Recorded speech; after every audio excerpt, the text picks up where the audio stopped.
আর কদিন পরই বাংলাদেশ সফরে আসছে পাকিস্তান। তবে পাকিস্তান এবার বাংলাদেশে আসছে 6 নতুন মুখ নিয়ে, যাদের এখনো অভিষেকই হয়নি। স্বভাবতই প্রশ্ন উঠছে, পাকিস্তান কি বাংলাদেশকে হালকাভাবে নিচ্ছে? এদিকে বাবর আজমের মতো ক্রিকেটার দলে না থাকা আলোচনার জন্ম দিয়েছে সবখানে।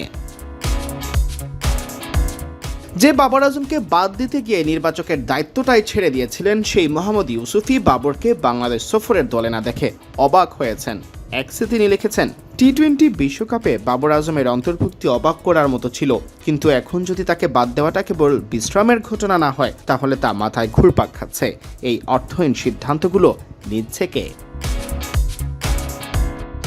টি-20 বিশ্বকাপে সুপার 8 থেকে বাদ পড়ার পর বাংলাদেশ সিরিজের জন্য 15 সদস্যের ঘোষিত দলে ব্যাপক রদবদল এনেছে পাকিস্তান। দলে আছেন অভিষেকের অপেক্ষায় থাকা আব্দুল সামাদ, মাজ সাদাকাত, মোহাম্মদ ঘড়ি, সাদ মাসুদ, সাহিবজাদা ফারহান ও শেমল হুসাইন। তবে দলে নতুনদের ছড়াছড়ি থাকলেও তা বাংলাদেশকে হালকাভাবে নেওয়ার কোনো বার্তা নয়, বিশ্বাস করেন বাংলাদেশের শীর্ষস্থানীয় কোচ সোহেল ইসলাম। আপনি চিন্তা করবেন যে যেহেতু শুরু হয়েছে এবং এরপরে ওয়ানডে ওয়ার্ল্ড কাপ আছে যেহেতু, তো আসলে সবাই চিন্তা করছে তাদের নিজস্ব কিন্তু স্ট্র্যাটেজি নিশ্চয়ই পাকিস্তান টিমের কোনো প্ল্যান আছে যে তারা কিভাবে আসলে প্লেয়ারগুলোকে কখন দেখবে, নতুন প্লেয়ার যারা ইনক্লুশন করা যায় কিনা, এগুলো একটা ডিপেন্ড করে হচ্ছে তাদের কি ধরনের চিন্তা, দীর্ঘমেয়াদী কিভাবে প্ল্যান করছে এবং ওই প্লেয়ারগুলো নিয়ে তারা কিভাবে রান করবে, এটা ডিপেন্ড করে।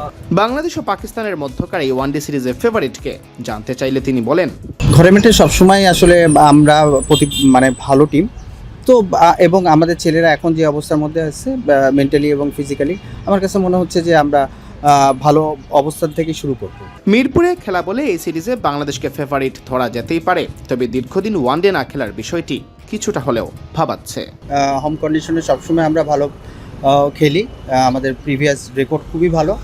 আর যেটা হচ্ছে যে এই ফরম্যাটটা আমরা আসলে সবসময় ভালো খেলি। বেশ রিসেন্ট পাস্টে বেশ কিছুদিন ওইরকম না থাকলেও এখন মনে হচ্ছে টিমটা গুছায় যাচ্ছে, যেহেতু দেখছেন যে বিসিএলে যারা ন্যাশনাল পুলের প্লেয়ার ছিল তারা পারফর্ম করেছে কম বেশি সবাই, তো সবাই প্রস্তুতি নিচ্ছে নিজেদের মতন করে এবং সামনে আরও কিছুদিনের প্র্যাকটিস আছে। আমার কাছে মনে হয় যে ছেলেরা, যদিও আমরা আসলে টি-20-র জন্য অনেক দিন ধরেই টি-20 রিলেটেড ওই প্র্যাকটিসের মধ্যেই ছিলাম, ওয়ানডে ওইরকমভাবে খেলা ছিল না, তারপরেও যেটা আমি বলবো যে আমাদের ছেলেরা এই ফরম্যাটে সবচেয়ে ভালো খেলে এবং এটা যেটা বললেন যে প্রস্তুতিটা বা প্রিপারেশনটা দ্রুত তারা অ্যাডাপ্ট করতে পারে, তো সেই জায়গা থেকে আমি আশাই করছি যে তারা এই সিরিজে ভালো খেলবে।